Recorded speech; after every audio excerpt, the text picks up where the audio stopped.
Hi there, and this is me, Srishtika, on Just Listen. Today I am going to read the tale called Cat and Mouse in Partnership from the Grimm's Fairy Tales. So here we go.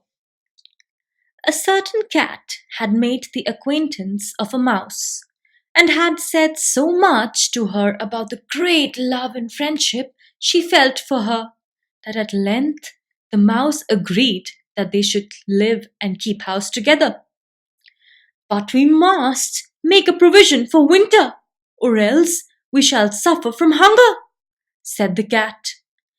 And you, little mouse, cannot venture everywhere, or you will be caught in a trap some day.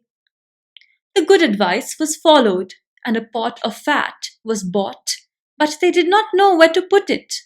At length, after much consideration, the cat said, I know no place where it will be better stored up than in the church, for no one dares take anything away from there. We will set it beneath the altar and not touch it until we are really in need of it. So the pot was placed in safety, but it was not long before the cat had a great yearning for it and said to the mouse, I want to tell you something, little mouse. My cousin has brought a little son into the world and has asked me to be godmother. He is white with brown spots, and I am to hold him over the font at the christening. Let me go out today, and you look after the house by yourself. Yes, yes, answered the mouse. By all means go, and if you get anything very good, think of me. I should like a drop of sweet red christening wine too. All this, however, was untrue. The cat had no cousin and had not been asked to be godmother. She went straight to the church, stole the pot of fat, began to lick at it, and licked the top of the fat off. Then she took a long walk upon the roofs of the town, looked out for opportunities, and then stretched herself in the sun and licked her lips whenever she thought of the pot of fat. And not until it was evening did she return home. Well, here you are again, said the mouse. No doubt you have had a merry day. All went off well, answered the cat. What name did they give the child? Top off, said the cat, quite coolly. Top off? Cried the mouse. That is a very odd name, an uncommon name. Is it a usual one in your family? What does it signify? Said the cat. It is no worse than Crumb Stealer, as your godchildren are called. Before long, the cat was seized by another fit of longing. She said to the mouse, You must do me a favor and once more manage the house for a day alone. I am again asked to be godmother, and as the child has a white ring round its neck, I cannot refuse. The good mouse consented, but the cat crept behind the town walls to the church and devoured half the pot of fat. Nothing ever seems so good as what one keeps to oneself, said she, and was quite satisfied with her day's work. When she went home, the mouse inquired, And what was this child christened?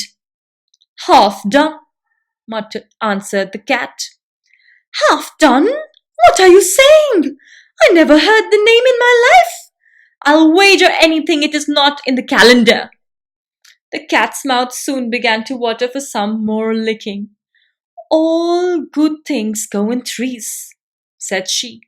I am asked to stand godmother again. The child is quite black, only it has white paws, but with that exception, it has not a single white hair on its whole body. This only happens once every few years. You will let me go, won't you? Top off, half done, answered the mouse. They are such odd names, they make me feel very thoughtful. You sit at home, said the cat, in your dark grey fur coat and long tail, and are filled with fancies. That's because you do not go out in the daytime. During the cat's absence, the mouse cleaned the house and put it in order, but the greedy cat entirely emptied the pot of fat.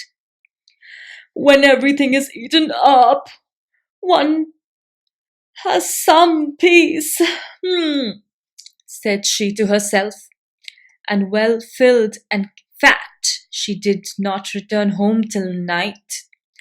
The mouse at once asked what name had been given to the third child. It will not please you more than the others, said the cat. He is called All Gone. All Gone? Cried the mouse. That is the most suspicious name of all.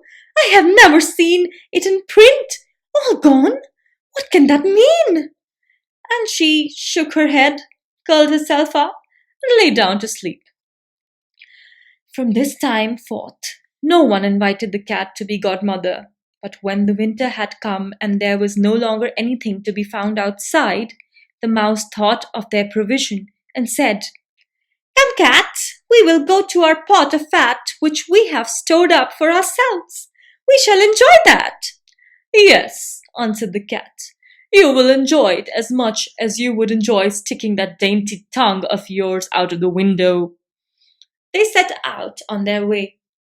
But when they arrived, the pot of fat certainly was still in its place, but it was empty. Alas, said the mouse, now I see what has happened. Now it comes to light. You are a true friend. You have devoured all when you were standing godmother. First top off, then half done, then will you hold your tongue? Cried the cat. One word more and I will eat you too. All gone? Was already on the poor mouse's lips. Scarcely had she spoken it before the cat sprung on her, seized her, and swallowed her down. Verily, that is the way of the world. Well, that's all for today. Thank you for listening.